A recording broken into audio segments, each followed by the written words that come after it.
நிகழ்ச்சிக்கு முன்பாகவும் நிகழ்ச்சி முடிந்த பிறகும் தேசிய கீதம் பாடப்பட வேண்டும் என்பது எல்லா மாநிலங்களிலும் நாடு முழுக்க இருக்கிற மரபு. அதை செய்ய தவறிய அப்பாவு போன்றவர்கள் மிகப்பெரிய கண்டனத்திற்குரியவர்கள்.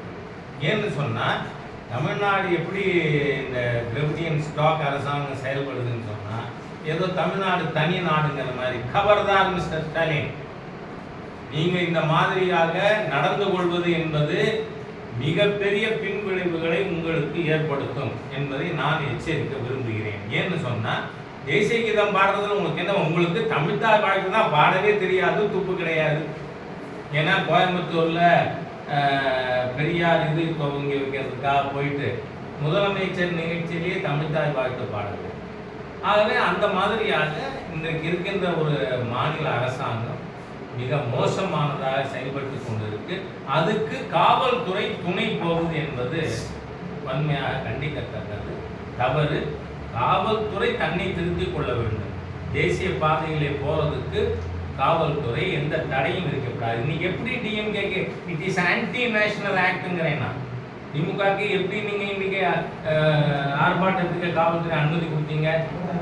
ஆகவே இந்த மாதிரி செயல்களில் ஈடுபடுவது நமக்கு வன்மையாக கண்டிக்கத்தக்கது. இப்போ நேற்றைய தினம் தமிழக முதல்வர் அவர்களுடைய நிகழ்ச்சி, காவல்துறையோட வேலை பெண் குழந்தைகளோட துப்பட்டாவை பறிக்கிறதா? இன்னும் மானக்கேடு.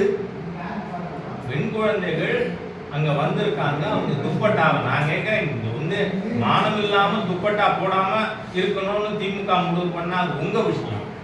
ஆனா துப்பட்டா போடணும், நாகரிகமா வரணும்னு நினைக்கிற குழந்தைகளை துப்பட்டாவை எப்படி நீங்க பறிச்சு வைப்பீங்க?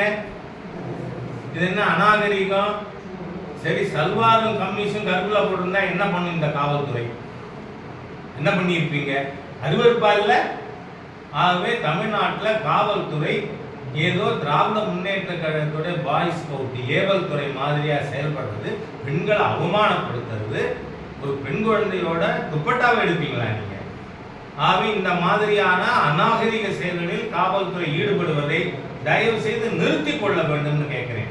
அது மட்டும் இல்லை சார், மதுரையில் இருசக்கர வாகனத்துக்கு பழுது பார்க்கல அப்படின்னு சொல்லிட்டு ஒரு இருசக்கர பழுது பார்க்க ஒரு எஸ்ஐயை போய் அடிச்சிருக்காரு. சிசிடிவி நீங்கள் காவல்துறை தான் ஒட்டு மொத்தமாக இது எனக்கு கருணாநிதி அவர்கள் சொன்னது தான் ஞாபகம் வருது. காவல்துறையினுடைய ஈரல் முக்கால்வாசி அழிய போச்சுன்னு கருணாநிதி சொன்னார். முழுசும் அழிய போயிருக்கிறத நாம் இப்போ கடந்த சில நாட்களாக பார்த்து கொண்டிருக்கோம். இந்த ஞானசேகர்